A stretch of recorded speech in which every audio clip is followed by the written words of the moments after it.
Setiap kali berlakunya banjir, mangsa akan menanggung kerugian yang banyak. Selain terpaksa membersihkan lumpur, mereka juga berdepan kerosakan perkakas elektrik seperti peti sejuk dan mesin basuh. Korang yang tengok video aku ni, beberapa hari selepas banjir 18 Disember lalu, tular di internet video seorang pemuda membaiki peti sejuk milik mangsa banjir. Sejurus tularnya video itu, pemilik akaun TikTok tersebut, Muhammad Zuhri Muhammad, menerima banyak panggilan daripada mangsa banjir yang meminta bantuannya. Dia mengumpul beberapa rakannya bagi melakukan kerja-kerja membaiki barangan elektrik di rumah mangsa. Taman Sri Nanding, Hulu Langat. Banjir sudah seminggu berlalu, namun beberapa rumah di taman ini masih digenangi air. Lumpur setebal lebih 10 cm juga menyeliputi kawasan ini hingga menjadikan kerja-kerja pembersihan sukar dilakukan. Menurut pemuda berusia 26 tahun ini, dia sedih melihat begitu banyak peti sejuk dan mesin basuh yang dibuang kerana dianggap rosak oleh kebanyakan mangsa akibat terlalu lama berendam di dalam air. Zuhri dan rakan-rakannya mengambil inisiatif membantu membaik pulih peralatan elektrik secara percuma. Dah ramai orang bantu dari segi makanan, minuman. So saya terdetiklah sebab saya bidang kemahiran. So mesti diorang mencari orang yang berkebolehan untuk cek masalah peti ais, mesin basuh, aircon dan lain-lain lah.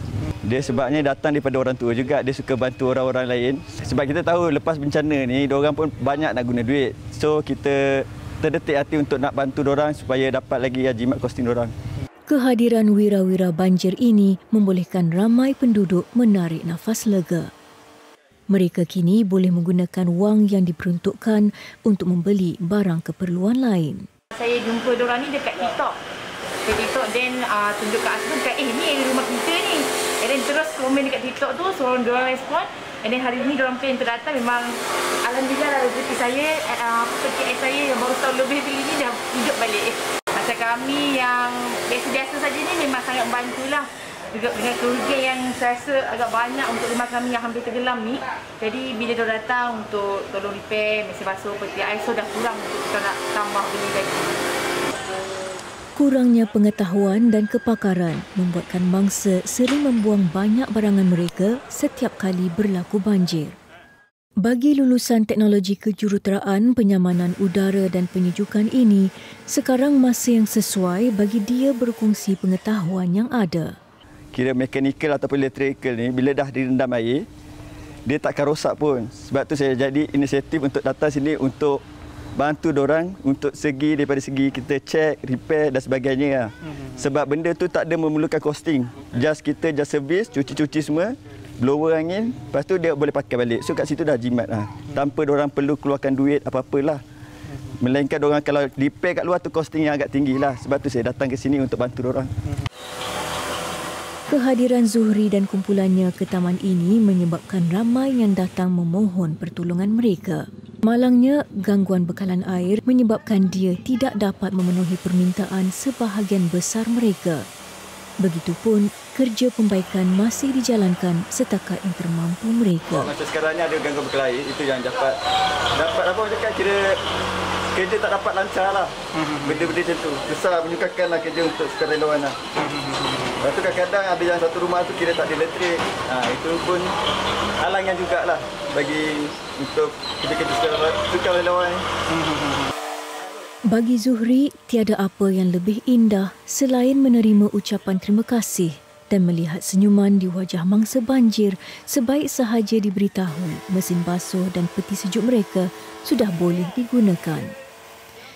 Dan bagi Muhammad Baizuri Behran, kehadiran kumpulan ini adalah rahmat buat mereka sekeluarga.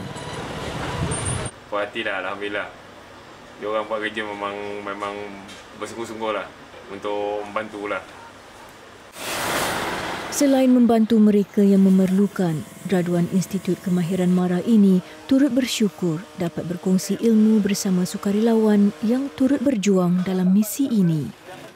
Saya rasa happy sebab dapat bantu penduduk kat sini. Yang kedua, saya rasa rasa seronok lah bila kita dapat mengajar yang orang berminat untuk belajar pasal ilmu peti ais dengan elektrikal ni lah. Sebab saya nampak effort diorang untuk datang daripada jauh untuk semata-mata untuk belajar. Lepas tu sambil tu diorang membantu penduduk sekali lah.